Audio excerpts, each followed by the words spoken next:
Bonjour. Aujourd'hui, donc, on va expliquer le cours sur les suites arithmétiques et les suites géométriques. Donc, commençons par les suites particulières, donc la suite arithmétique. Donc, une suite est arithmétique de raison R est une suite qui est définie par une relation de récurrence UN plus 1 égale UN plus R. C'est-à-dire que si on prend deux termes consécutifs, le deuxième égale celui d'avant plus un nombre constant qu'on appelle la raison de la suite. Ou bien si on fait la différence entre deux nombres consécutifs, deux termes de la suite consécutifs, on trouve un même nombre R constant. Donc, souvent, on privilégie la deuxième pour montrer qu'une suite est arithmétique. Tout simplement, il suffit de montrer que U indice n plus 1 moins U indice n égale R, qu'on appelle la raison de la suite. Bien sûr, toutes les suites ont un terme général. Le terme général, c'est le terme d'indice n. C'est le terme U indice n. Souvent, le terme indice n d'une suite arithmétique est calculable à l'aide d'une formule. Donc, une formule qui change comme un caméléon, elle change suivant l'ensemble de départ de la suite.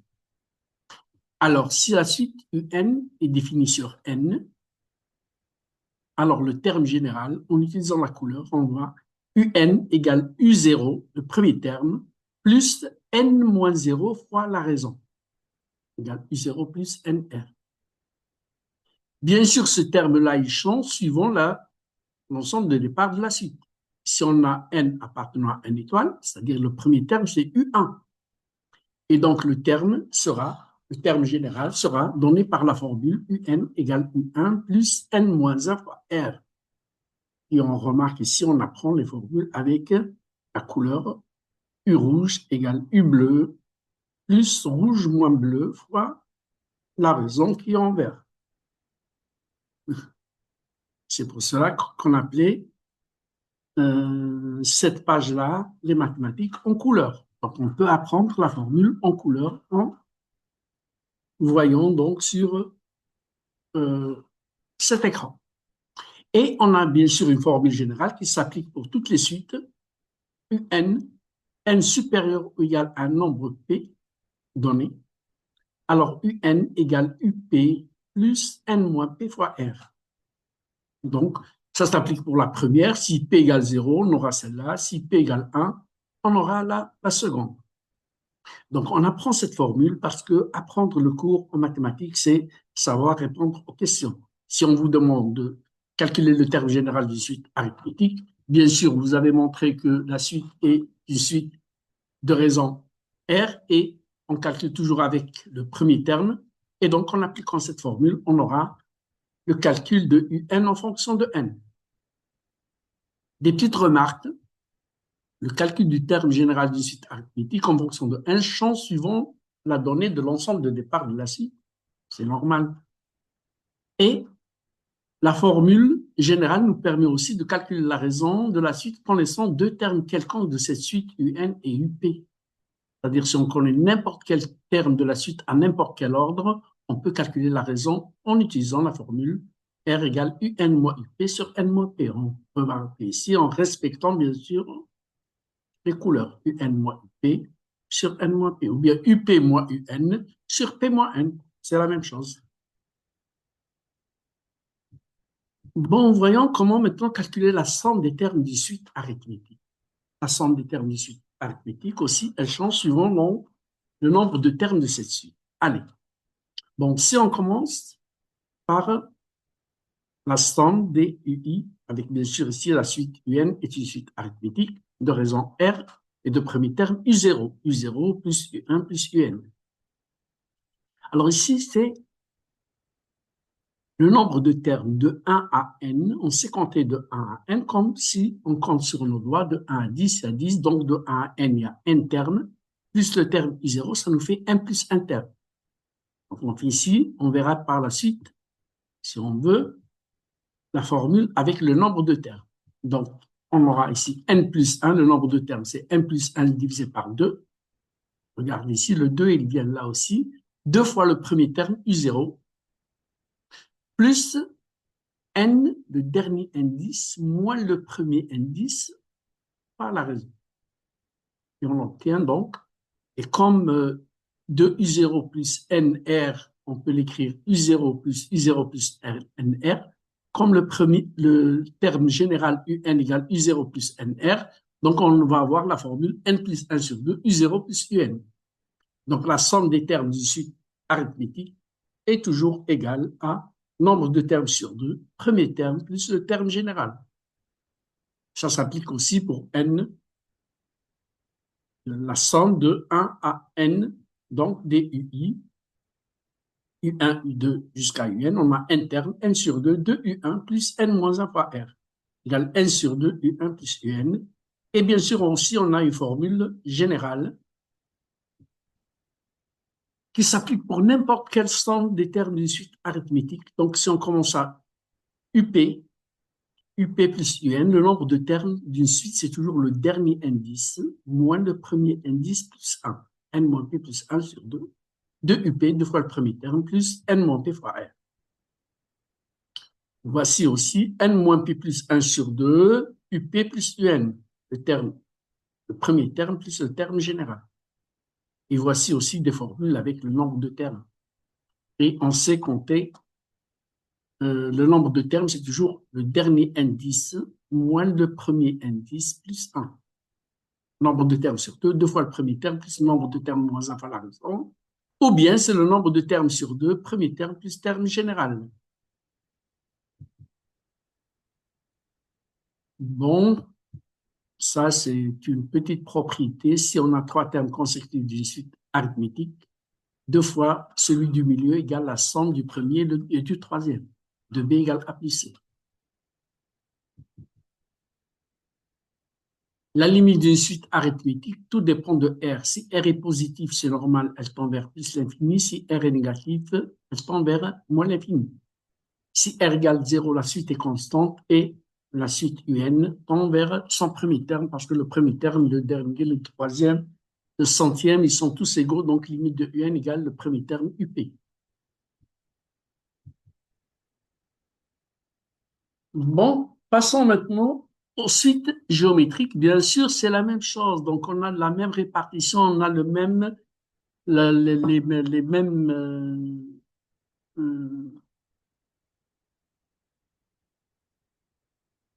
la même, la même forme, si on veut. Alors, UN, bon,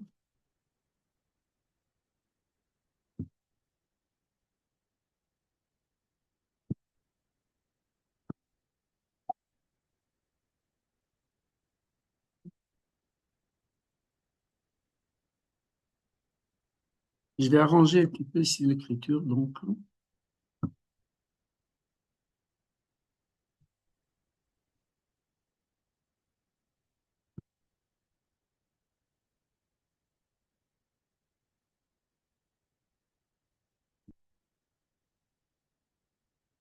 Voilà, UN, n appartenant à n est une suite géométrique si elle est définie par la relation de récurrence UN plus 1 égale QUN. C'est la formule la plus importante. Elle est meilleure que celle-là, UN plus 1 sur UN égale Q. Et pour cela, vous utilisez cette deuxième définition, si on veut, de la suite géométrique. Donc, il faut que UN soit un nombre différent de 0. Donc, je préfère la première. Montrer qu'une suite est géométrique, c'est partir du terme UN plus 1 et faire un bon travail jusqu'à trouver un nombre fois UN. C'est-à-dire, si on prend deux termes consécutifs, le deuxième égale Q fois le précédent. Ou bien, le quotient de deux termes consécutifs est toujours égal au même nombre Q, qu'on appelle la raison de la suite. Si Q égale 0, tous les termes sont nuls, à part le premier terme peut-être.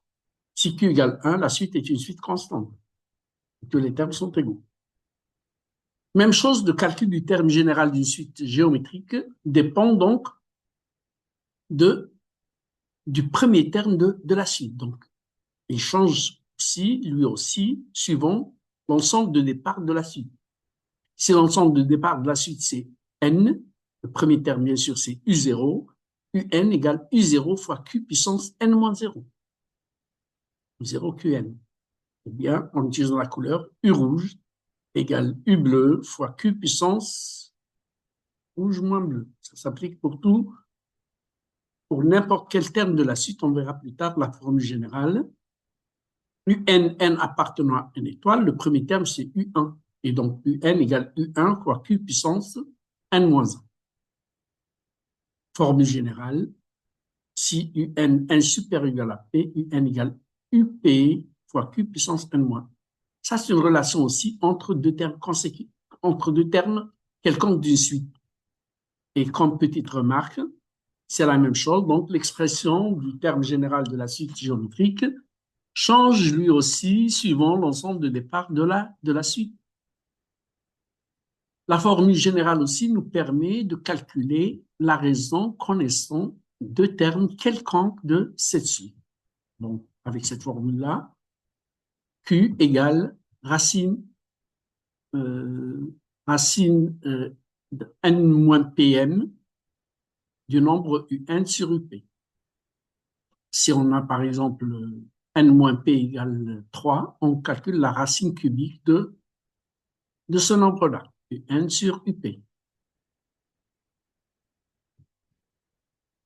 Même chose pour le calcul de la somme des termes des suites géométriques. Il est très simple et très utilisable parce qu'on utilise souvent les suites géométriques beaucoup plus que les suites arithmétiques.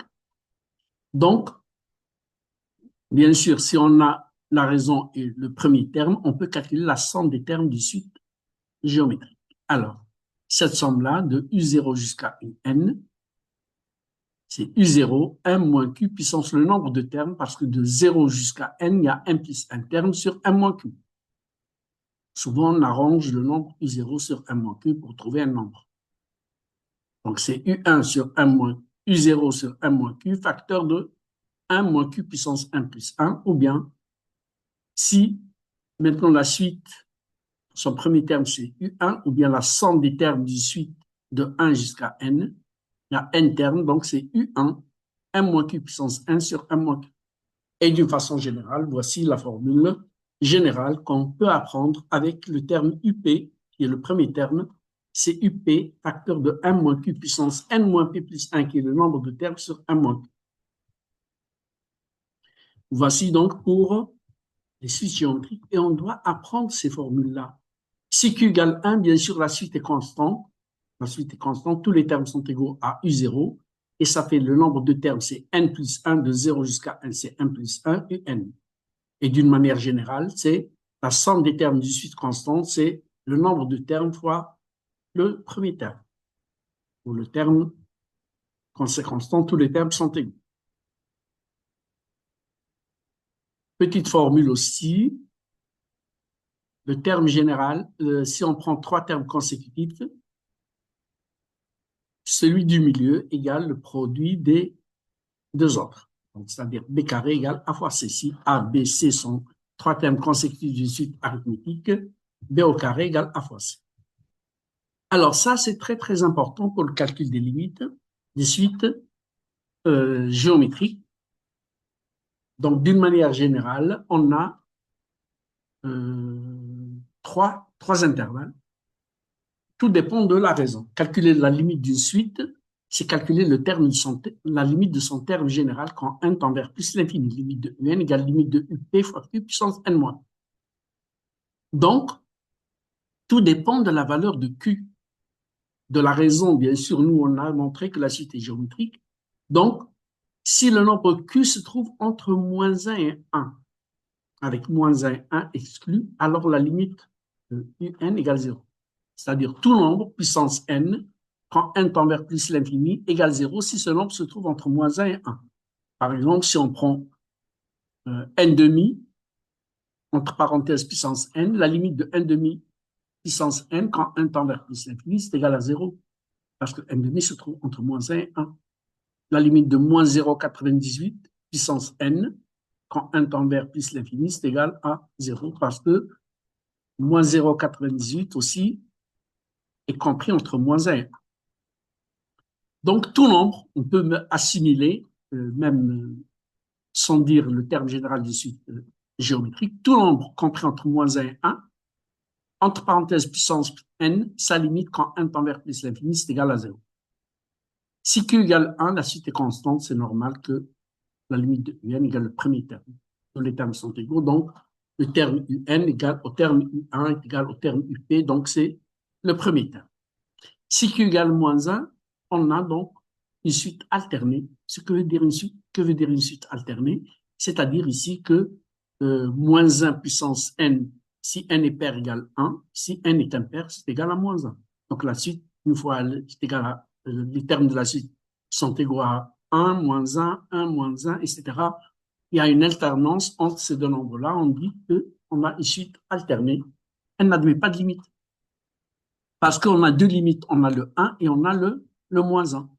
Et d'après les théorèmes sur les limites, la limite, quand elle existe, elle est unique. On ne peut pas avoir deux limites en même temps. Donc, si, et la dernière, donc, si Q est inférieur à moins 1, si Q est inférieur à moins 1, on dit que la limite n'a pas de limite parce qu'on aura à chaque fois, suivant la parité de n, un nombre positif ou bien un nombre négatif. Donc, on a, et si Q est plus grand que 1, c'est normal, 2, 3 puissance plus l'infini, 3 fois 3 sans s'arrêter, donc c'est plus l'infini, ou moins l'infini, suivant le premier terme. Q puissance plus l'infini avec Q plus grand que 1, c'est plus l'infini, et tout dépend de UP. S'il est positif, c'est plus l'infini, s'il est négatif, c'est moins l'infini. Donc, on a ici trois zones. La zone verte, moins l'infini, moins 1 inclus, donc pas de limite, la limite n'existe pas. Si Q se trouve entre moins 1 et 1, ou bien tout nombre se trouve entre moins 1 et 1, puissance n, quand 1 tend vers plus l'infini, sa limite c'est égal à 0. Et tout nombre plus grand que 1, sa limite c'est puissance plus l'infini, c'est plus l'infini. Et tout dépend du nombre qui est devant lui. Si c'est un nombre positif, c'est plus l'infini. Si c'est un nombre négatif, c'est moins l'infini. Donc tout dépend du nombre. On le situe dans l'une des trois zones. La zone verte, la limite n'existe pas.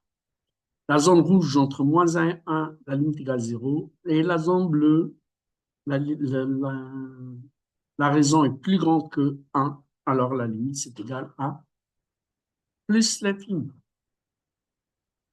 Donc, voici donc le premier cours sur les suites arithmétiques et géométriques. Bien sûr, on doit apprendre le cours pour mieux progresser, pour mieux faire les exercices. Si on n'est pas en connaissance parfaite du cours, on ne peut rien faire. Vous avez des formules, vous avez des, des définitions, il faut les apprendre pour mieux